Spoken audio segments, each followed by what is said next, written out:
Kuliah Fitrizal Zakiyah dengan NPM 223404167 yang akan sedikit memaparkan mengenai pengertian bank. Apa itu bank? Dalam Undang-Undang Nomor 10 Tahun 1998 tentang perbankan dijelaskan bahwa bank merupakan suatu badan usaha yang dalam usahanya itu menghimpun dana dari masyarakat dalam bentuk simpanan, lalu menyalurkan kembali kepada masyarakat dalam bentuk kredit atau bentuk-bentuk lainnya dalam rangka meningkatkan taraf hidup masyarakat. Lalu apa fungsi utama dari perbankan? Fungsi utama dari perbankan yaitu sebagai penghimpun dan penyalur dana masyarakat serta bertujuan untuk menunjang pelaksanaan pembangunan nasional dalam rangka meningkatkan pemerataan pembangunan dan hasil-hasilnya, pertumbuhan ekonomi dan stabilitas nasional ke arah peningkatan taraf hidup rakyat banyak. Bismillahirrahmanirrahim. Assalamualaikum warahmatullahi wabarakatuh. Perkenalkan, nama saya Nur Ajijah Revi Januar. Saya dari kelompok 3 dengan nomor NPM 223404162. Di sini saya akan menjelaskan tentang kredit. Istilah kredit berasal dari kata kreda yang berarti kepercayaan adalah pemberian penggunaan uang atau barang kepada orang lain dalam rentan waktu atau jangka yang telah disepakati sesuai dengan perjanjian. Di sini saya akan menjelaskan tentang jenis-jenis kredit. Yang pertama ada kredit investasi. Jenis kredit ini tergolong dalam kredit produktif, yakni diajukan untuk kegiatan produksi, investasi, atau menjalankan usaha. Kredit investasi ditujukan kepada perusahaan untuk menjalankan kegiatan investasinya. Kedua ada kredit usaha rakyat atau KUR. KUR merupakan program pemerintah untuk membantu usaha mikro, kecil, dan menengah UMKM dalam mendapatkan modal bisnis. Program ini hadir sejak tahun 2007 dan bertujuan agar masyarakat tidak perlu bingung mencari sumber dana untuk menjalankan usahanya. Yang ketiga ada kredit modal kerja atau KMK. Pada dasarnya KMK mirip seperti kredit investasi karena sama-sama ditujukan kepada perusahaan. Perbedaannya terletak pada jangka waktu yang diberikan dalam melunasi kreditnya. KMK digunakan untuk memenuhi kebutuhan perusahaan secara jangka pendek, seperti pembayaran utang, pemberian gaji karyawan, pengadaan stok barang, dan lain-lainnya. Keempat, ada kredit perumahan. Bank juga menyediakan kredit perumahan untuk membantu nasabah yang ingin memiliki properti seperti rumah, ruko, gedung, dan sebagainya. Harus menyediakan jaminan berupa sertifikat rumah atau bentuk aset lainnya untuk memperoleh pinjaman ini serta melalui proses wawancara bersama pihak bank. Dana kredit tersebut langsung dibayarkan untuk melunasi biaya pembelian rumah dan Anda cukup melunasi cicilannya sesuai kesepakatan. Yang selanjutnya yang kelima ada kredit kendaraan bermotor. Sesuai dengan namanya, kredit kendaraan digunakan untuk membeli moda transportasi pribadi beroda 2 atau 4 seperti truk. Anda sebagai nasabah bisa membeli kendaraan baru atau bekas berbekal dana dari kredit ini. Kredit kendaraan juga membutuhkan jaminan berupa kendaraan yang dibeli. Nah, Anda sebagai nasabah hanya harus menyertakan slip gaji dan identitas pribadi untuk mengajukan kredit ini. Yang keenam ada kredit rekening koran. Program ini diberikan hak kepada nasabah untuk melakukan penarikan dana dari rekeningnya sebagai bentuk pinjaman. Anda sebagai nasabah hanya melakukan kesepakatan bersama pihak bank dan menentukan jumlah plafon sebelum memanfaatkan pinjaman rekening koran. Setelah disetujui, Anda sebagai nasabah bisa menarik dan mengembalikan dana menggunakan cek, biljet giro, atau bentuk warkat lainnya. Selanjutnya yang ketujuh ada installment loan. Program ini sering menjadi pilihan opsi pembayaran cicilan nasabah pada umumnya. Prosedur sederhana, mengajukan pinjaman ke bank, kemudian melakukan pembayaran cicilan pokok beserta bunganya sesuai kesepakatan. Baik, yang selanjutnya yang kedelapan ada kartu kredit. Bank mengeluarkan kartu kredit sebagai fasilitas pinjaman kepada para nasabah secara individu. Kartu kredit dapat Anda gunakan untuk memenuhi kebutuhan konsumtif atau produktif. Harus mengajukan permohonan kartu kredit, kemudian menunggu persetujuan dari pihak bank untuk memanfaatkan program kredit ini. Pembayaran kartu kredit biasanya ditagih setiap bulan dan disertai suku bunga pinjaman sesuai kesepakatan yang berlaku. Baik, yang kesembilan ada kredit dengan jaminan. Program kredit ini mengharuskan Anda untuk menyediakan jaminan berupa deposito, properti, kendaraan, aset, atau barang berharga lainnya. Akan mendapatkan berbagai kemudahan melalui program pinjaman dengan jaminan, seperti suku bunga yang kecil, tenor pembayaran yang lebih panjang. Resikonya, aset tersebut akan disita oleh bank apabila Anda sebagai nasabah terjadi gagal bayar. Baik, yang terakhir ada kredit tanpa agunan atau KTA.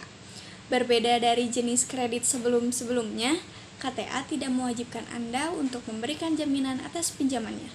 Sebelum memperoleh dananya, bank harus melakukan pengecekan kualitas Anda sebagai calon debitur berdasarkan data-data dari lembaga keuangan lainnya.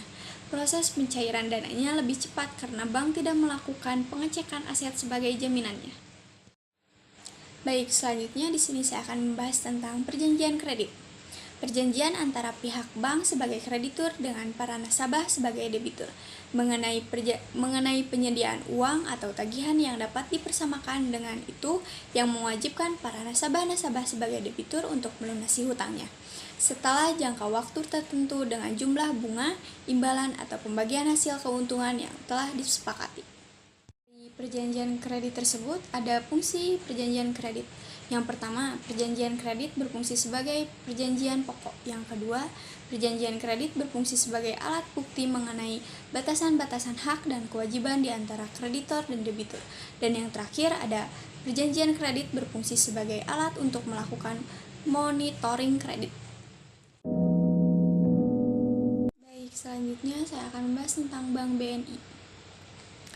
BNI merupakan bank BUMN atau badan usaha milik negara pertama yang menjadi perusahaan publik setelah mencatatkan sahamnya di Bursa Efek Jakarta dan Bursa Efek Surabaya.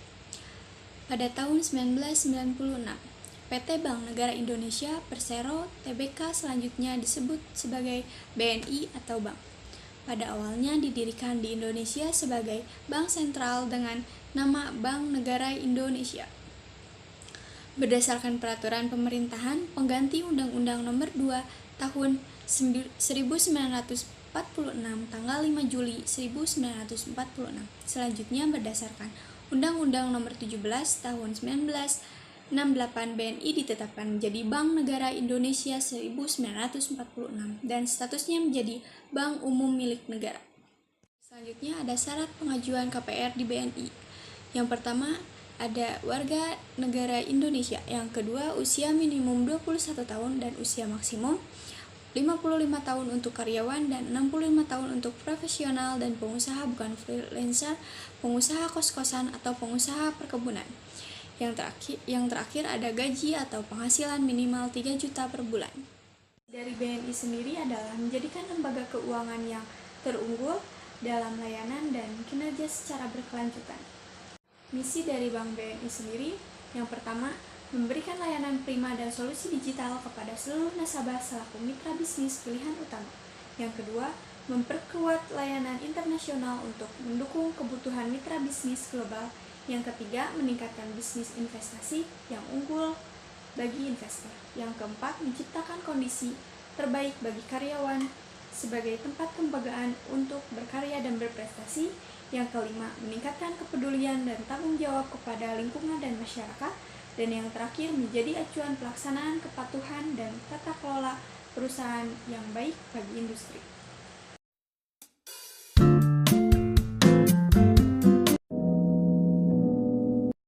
Sekarang langsung saja kita masuk ke pembahasannya. Sini saya akan menjelaskan mengenai sejarah Bank BNI. Apa itu BNI?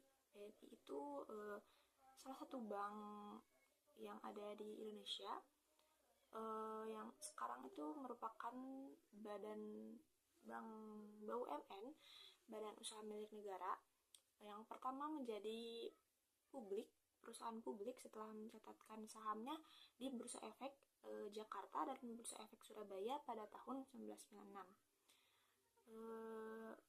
BNI pada awalnya didirikan di Indonesia sebagai bank sentral dengan nama Bank Negara Indonesia berdasarkan peraturan perintah pengganti Undang-Undang Nomor 2 Tahun 1946 tanggal 5 Juli 1946.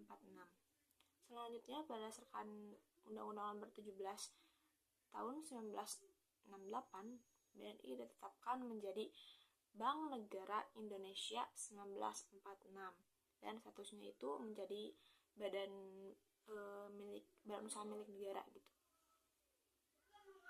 Selanjutnya, peran BNI sebagai bank yang diberi mandat untuk memperbaiki ekonomi rakyat dan berpartisipasi dalam pembangunan nasional dikukuhkan oleh Undang-Undang Nomor 17 Tahun 1968 tentang Bank Negara Indonesia 1946. Lalu perubahan terakhir anggaran dasar BNI dilakukan antara lain tentang penyusunan kembali seluruh anggaran dasar sesuai dengan Akta Nomor 35 pada tanggal 17 Maret 2015, notarisnya Fatila Helmi SH, telah mendapat persetujuan dari Menteri Hukum dan Hak Asasi Manusia Republik Indonesia dengan surat keputusan pada tanggal 14 April 2015. Saat ini saham BNI itu 60% dimiliki oleh pemerintah Republik Indonesia, sedangkan 40% sisanya itu dimiliki oleh masyarakat, baik individu maupun intuisi, domestik dan asing. BNI kini tercatat sebagai bank nasional terbesar keempat di Indonesia karena dilihat dari total aset, total kredit maupun total dana pihak ketiga.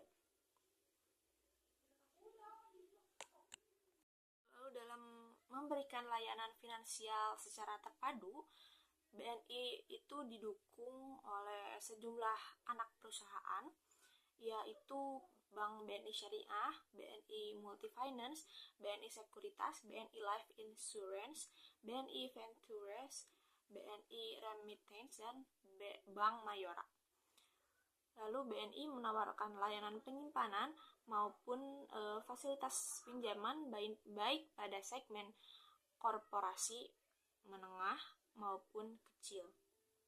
Beberapa produk dan layanan terbaik telah disesuaikan dengan kebutuhan nasabah sejak kecil, remaja, dewasa, hingga pensiun.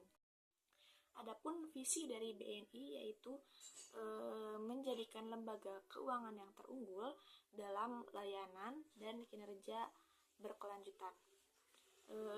Dengan misi BNI yaitu memberikan layanan prima dan solusi digital kepada seluruh nasabah selaku mitra bisnis pilihan utama.